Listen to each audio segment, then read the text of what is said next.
नेता प्रतिपक्ष राहुल गांधी लगातार वोट चोरी और एसआईआर के खिलाफ बोलते जा रहे हैं और लगातार तीसरी बार प्रेस कॉन्फ्रेंस की। और इस बार राहुल गांधी के प्रेस कॉन्फ्रेंस में हरियाणा का जिक्र था कि किस तरह से 25 लाख वोटों की हेराफेरी की गई है। राहुल गांधी के इन दावों पर बातचीत करने के लिए हमारे साथ हैं बीजेपी के राष्ट्रीय प्रवक्ता जयवीर शेरगिल जी। जयवीर जी, राहुल गांधी की तीसरी प्रेस कॉन्फ्रेंस और तीनों प्रेस कॉन्फ्रेंस में यही कि चुनाव आयोग और सरकार मिलके मिली भगत कर रही है और वोट चोरी करवा रही प्रश्न तो ये है कि राहुल गांधी किन विदेशी ताकतों से मिलके हिंदुस्तान के लोकतंत्र पे प्रश्न उठा रहे हैं। एक पैटर्न बन गया है कि राहुल गांधी जब जब विदेश जाते हैं और सैर सपाटा करते हैं, वापस आके एक कागज़ देते हैं और कहते हैं कि वोट चोरी हो गया। जांच होनी चाहिए कि राहुल गांधी किन विदेशी ताकतों के इशारों पे नाच रहे हैं, कितनी सुपारी राहुल गांधी ने ली है वोट चोरी को लेकर। तो अब आओ जी सवाल वोट चोरी का। अगर आपका बेटा या बेटी आपको कहे फेल ना हो, कोई हो के फेल कहे कि डैडी में फेल हो गया, तो आप कहे क्यों, वो कहेगी आंसर शीट चोरी हो गई। दूसरा बच्चा कहे क्योंकि क्वेश्चन पेपर चोरी हो गया। तीसरा बच्चा कहे मौसम ख़राब था। चौथा कहे कि पेन ख़राब हो गया, टीचर का मूड नहीं ठीक था। तो आप क्या कहेंगे? तो ਰਾਹੁਲ ਗਾਂਧੀ ਨੂੰ ਆਦਤ ਤੇ ਲੱਤ ਲੱਗ ਗਈ ਹੈ, ਜਿੱਦਾਂ ਨਸ਼ਾ ਲੱਗ ਜਾਂਦਾ ਹੈ ਕਿ ਆਪਣੀ ਗਲਤੀ ਨਹੀਂ ਮੰਨ ਲਈ ਤਾਂ ਵੋਟ ਚੋਰੀ ਦਾ ਦੇਣਾ। ਵੋਟ ਚੋਰੀ ਨਹੀਂ ਹੋਈ, ਰਾਹੁਲ ਗਾਂਧੀ ਦਾ ਲੌਜਿਕ ਚੋਰੀ ਹੋ ਗਿਆ। ਅਗਰ ਹਿੰਦੁਸਤਾਨ ਦੇ ਲੋਕਤੰਤਰ 'ਚ ਵੋਟ ਚੋਰੀ ਹੋਈ ਹੁੰਦੀ ਤੇ ਆਪੋਜੀਸ਼ਨ ਜਿਹੜੀ ਪੂਰੀ ਹੈ ਉਹਨਾਂ ਦਾ ਸਨ 2024 ਦੇ ਲੋਕ ਸਭਾ ਇਲੈਕਸ਼ਨਾਂ 'ਚ ਜਿਹੜਾ ਵੋਟ ਸ਼ੇਅਰ ਹੈ 35 ਸਾਲਾਂ 'ਚੋਂ ਸਭ ਤੋਂ ਜ਼ਿਆਦਾ ਆਇਆ ਹੋਇਆ। ਅਗਰ ਵੋਟ ਚੋਰੀ ਹੋਈ ਹੁੰਦੀ ਤਾਂ ਰਾਹੁਲ ਗਾਂਧੀ 2 ਸੀਟਾਂ ਤੋਂ ਕਿੱਦਾਂ ਜਿੱਤ ਜਾਂਦਾ, ਤੇ ਸੀਟ ਖਾਲੀ ਕਰਨ ਤੋਂ ਬਾਅਦ ਉਹਨਾਂ ਦੀ ਭੈਣ ਸ਼੍ਰੀਮਤੀ ਪ੍ਰਿੰਕਾ ਗਾਂਧੀ ਕਿੱਦਾਂ ਜਿੱਤ ਜਾਂਦੀ। ਤੇਲੰਗਾਨਾ, ਕਰਨਾਟਕਾ, ਹਿਮਾਚਲ ਕਿੱਦਾਂ ਜਿੱਤ ਜਾਂਦਾ। ਤੇਲੰਗਾਨਾ 'ਚ ਜਿੱਥੇ ਕਾਂਗਰਸ ਦਾ ਅੱਜ ਸਰਕਾਰ ਹੈ, ਜਿਹੜੀ ਵਿਪਕਸ਼ ਪਾਰਟੀ ਕਿ ਕਾਂਗਰਸ ਨੇ ਵੋਟ ਚੋਰੀ ਕੀਤੀ ਹੈ। ਕਾਂਗਰਸ ਦਾ ਮੁੱਖ ਮੰਤਰੀ ਸਿੱਧਾ ਰਮਈਆ ਕਹਿੰਦਾ ਹੈ ਸਨ 1991 'ਚ ਜਦੋਂ ਸਿੱਧਾ ਰਮਈਆ ਜੀ ਦੂਜੀ ਪਾਰਟੀ ਸੀ, ਕਾਂਗਰਸ ਨੇ ਬੂਥ ਖੋਹ ਕੇ ਵੋਟ ਚੋਰੀ ਕੀਤੀ ਹੈ। ਤੇ ਵੋਟ ਚੋਰੀ ਨਹੀਂ, ਲੌਜਿਕ ਚੋਰੀ ਹੋ ਗਿਆ। ਰਾਹੁਲ ਗਾਂਧੀ ਆਪਣੀ ਜਵਾਬਦੇਹੀ ਜ਼ਿੰਮੇਦਾਰੀ ਤੋਂ ਦੌੜਨ ਦਾ ਉਹਨਾਂ ਨੂੰ ਇੱਕ ਬਹਾਨਾ ਮਿਲ ਗਿਆ, ਵੋਟ ਚੋਰੀ। ਆਖਰੀ ਗੱਲ, ਰਾਹੁਲ ਗਾਂਧੀ ਨੂੰ ਅੱਜ ਹਿੰਦੁਸਤਾਨ ਦੇ ਵੋਟਰ 'ਤੇ ਵਿਸ਼ਵਾਸ ਨਹੀਂ, ਹਿੰਦੁਸਤਾਨ ਦੀ ਆਰਮੀ 'ਤੇ ਵਿਸ਼ਵਾਸ ਨਹੀਂ, ਹਿੰਦੁਸਤਾਨ ਦੀ ਵੋਟਿੰਗ ਸਿਸਟਮ 'ਤੇ ਵਿਸ਼ਵਾਸ ਨਹੀਂ, ਕਿਉਂਕਿ ਰਾਹੁਲ ਗਾਂਧੀ ਹਰਿਆਣਾ ਦੇ ਚਾਚਾ ਚੌਧਰੀ ਜਾਂ ਪੰਜਾਬ ਦੇ ਚਾਚਾ ਸੁਖਵਿੰਦਰ ਦੇ ਦਮ 'ਤੇ ਇਲੈਕਸ਼ਨ ਨਹੀਂ ਲੜਨਾ ਚਾਹੁੰਦਾ।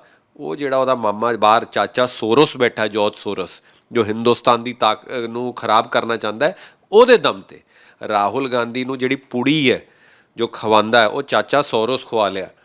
ਚਾਚਾ ਸੁਖਵਿੰਦਰ ਤੇ ਚਾਚਾ ਚੌਧਰੀ ਕਦੀ ਰਾਹੁਲ ਗਾਂਧੀ ਨੂੰ ਸਵੀਕਾਰ ਨਹੀਂ ਕਰੂਗਾ।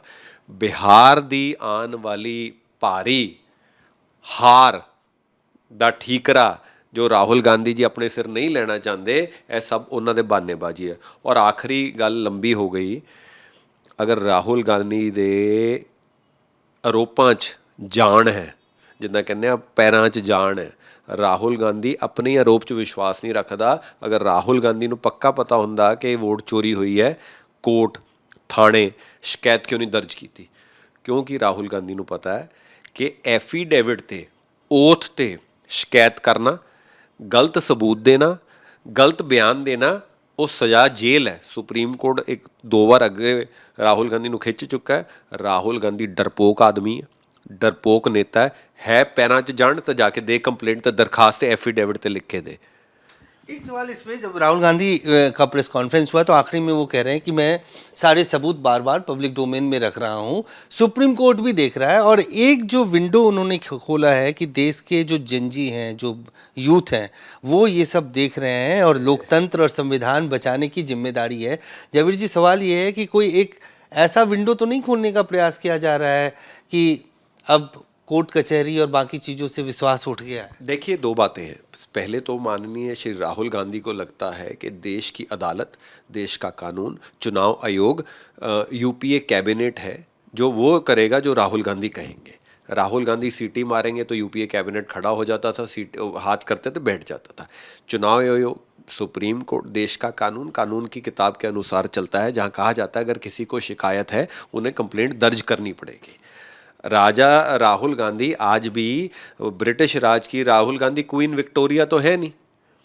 और अब जो माहौल है वो यूपीए कैबिनेट भी नहीं है, तो कानून का पालन करना पड़ेगा। आपको अगर कानून नहीं पसंद तो कोलंबिया जाके कॉफ़ी बेचिए। पहली बात तो ये हो गई। अब आपने कहा दूसरी बात, राहुल गांधी एक इकलौते ऐसे व्यक्ति हैं जो मैच नहीं जीत पा रहे, तो अब उनका मन है पूरे स्टेडियम को आग लगा दी जाए। अगर जो टीम बार बार मैच हारती है, अब उनकी जो निराशा है इस खतरनाक स्तर पे पहुंच गई है कि उन राहुल गांधी कहंदे उन स्टेडियम ਨੂੰ ਅੱਗ ਲਾ दिए। तीसरी बात मैं आपको कह देता हूं, हिंदुस्तान का जेन जी कभी राहुल जी के पीछे नहीं लग सकता। हिंदुस्तान का जो जेन जी है, और हिंदुस्तान कभी नेपाल नहीं बनेगा, पर राहुल गांधी की जो कांग्रेस है वो नक्सलवाद सीपीआईएम पार्टी जरूर बन जाएगी।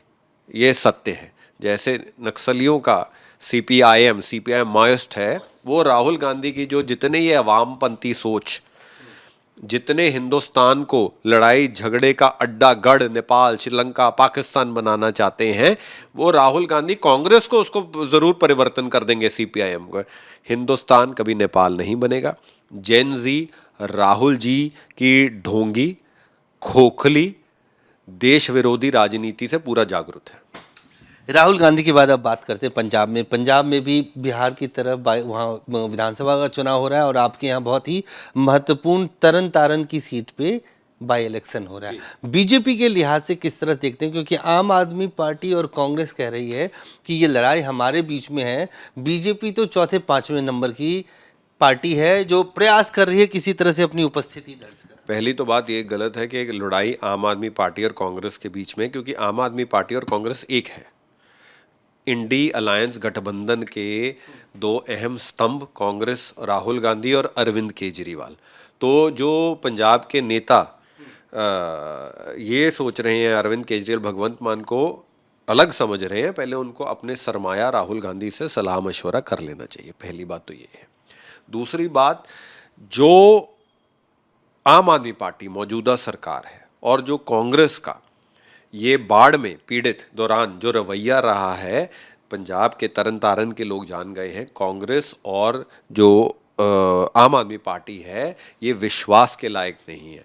ये पीठ पे छुरा मारने तो बीजेपी की जो उम्मीदें हैं कि भाजपा बहुत एक अच्छा प्रदर्शन करेगी, क्योंकि देखिए भाजपा ने बिन वोटों के तराजू में तोल के माननीय प्रधानमंत्री ने पंजाब के सूबे की मदद की है, और मुझे पूरा आश्वासन है जनता उसी तरह इज्जत प्यार भाजपा को देगी। इसी तरन तारन के बाई इलेक्शन के कैंपेन में कांग्रेस पार्टी के प्रधान है राजा वड़िंग, उन्होंने एक बयान दिया पूर्व गृह मंत्री बूटा सिंह को लेकर, और वो बयान अब आपकी पार्टी और दूसरी पार्टियां कह रही हैं कि ये रंगभेद नस्लीय बयान है, अपनी ही पार्टी के बुजुर्गों का अपमान है। जिस तरह से उनको, उनके रंग को, उनकी जाति को लेकर राजा वड़िंग ने टिप्पणी की, उसके खिलाफ अब शिकायत पर्चा भी दर्ज हो गया है।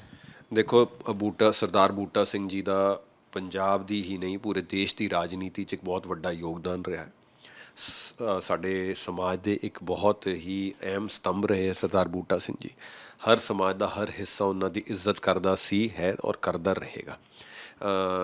पार्टी राजा वड़िंग जी होन या जो जोश च कदी होश नहीं खोना चाहिए, खास करके युवा लीडरां नूं किसी नूं खुश करन लई, दिल्ली बैठे किसी नूं खुश करन लई, किसी लई हमेशा अपने बुजुर्गां दी इज्जत और समाज दे हर हिस्से दी इज्जत करनी चाहिए है। तो मेरी तो यही सलाह है कि बूटा सिंह जी दी जिहड़ी इज्जत है, ਜਿਹੜਾ ਉਹਨਾਂ ਦਾ ਸਥਾਨ ਹੈ ਇਸ ਸਮਾਜ 'ਚ, ਜਿਹੜੀ ਉਹ ਲੋਕਾਂ ਦੀ ਅੱਖਾਂ 'ਚ ਉੱਚਾ ਪੱਧਰ ਹੈ ਉਹਨਾਂ ਦਾ ਸਥਾਨ ਹੈ, ਉਹ ਕਿਸੇ ਵੀ ਨੇਤਾ ਦੇ ਬਿਆਨ ਨਾ ਕਰਨਾ ਘੱਟ ਨਹੀਂ ਹੋਣਾ।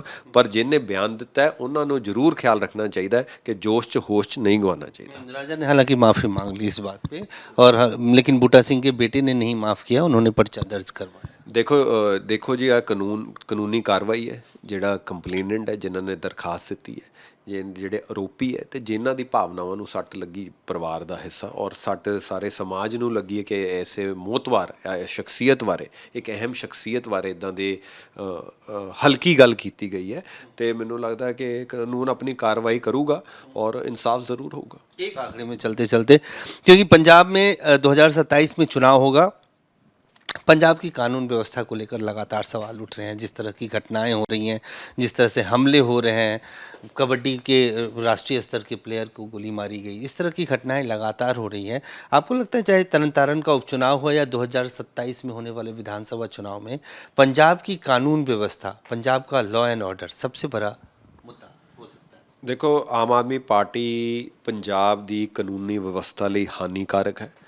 ਆਮ ਆਦਮੀ ਪਾਰਟੀ ਨੇ ਪੰਜਾਬ ਨੂੰ ਰਿਵਰਸ ਗੇਅਰ 'ਚ ਪਾਤਾ ਹੈ। ਪੰਜਾਬ ਨੂੰ ਤਰੱਕੀ ਦਾ ਮੈਦਾਨ ਬਣਾਉਣ ਦਾ ਵਾਅਦਾ ਕੀਤਾ ਗਿਆ ਸੀ ਭਗਵੰਤ ਮਾਨ ਤੇ ਕੇਜਰੀਵਾਲ ਵੱਲੋਂ। ਤਰੱਕੀ ਦਾ ਮੈਦਾਨ ਨਹੀਂ, ਗੈਂਗਸਟਰਾਂ ਦਾ ਖੇਲ ਦਾ ਮੈਦਾਨ ਬਣਾਤਾ, ਜਿੱਥੇ ਗੈਂਗਸਟਰ, ਕ੍ਰਿਮੀਨਲ, ਫਰੌਤੀਆਂ ਮੰਗਣ ਵਾਲੇ, ਐਕਸਟੋਰਸ਼ਨ ਕਰਨ ਵਾਲੇ, ਦਿਨ ਦਿਹਾੜੇ ਕਤਲ ਕਰਨ ਵਾਲੇ, ਇੱਦਾਂ ਉਹਨਾਂ ਨੂੰ ਲੱਗਦਾ ਜਿੱਦਾਂ ਕਿ ਉਹ ਡਿਜ਼ਨੀਲੈਂਡ ਘੁੰਮ ਰਹੇ ਹੋ। ਗੱਲ ਤਾਂ ਇਹ ਹੈ, ਪਹਿਲਾਂ ਮੂਸੇਵਾਲਾ ਕਬੱਡੀ ਪਲੇਅਰ ਅੰਬੀਆਂ, ਹੁਣ ਹਾਲ ਹੀ 'ਚ ਇੱਕ ਹੋਰ ਕਬੱਡੀ ਪਲੇਅਰ, ਫਰੌਤੀਆਂ ਦੀ ਕੌਲਾਂ ਵੱਧ ਗਈਆਂ, ਥਾਣਿਆਂ 'ਤੇ RPG ਮਿਜ਼ਾਈਲ ਅਟੈਕ ਹੋ ਰਿਹਾ। ਕਿੰਨੇ ਪੰਜਾਬ ਦੇ ਹੋਰ ਬੱਚਿਆਂ ਨੂੰ, ਮੁੰਡੇ ਕੁੜੀਆਂ ਨੂੰ ਮਰਨਾ ਪਊਗਾ ਕਿ ਕੇਜਰੀਵਾਲ ਭਗਵੰਤ ਮਾਨ ਆਪਣੀ ਕੁੰਭਕਰਨ ਦੀ ਨੀਂਦ ਤੋਂ ਜਾਗਣ।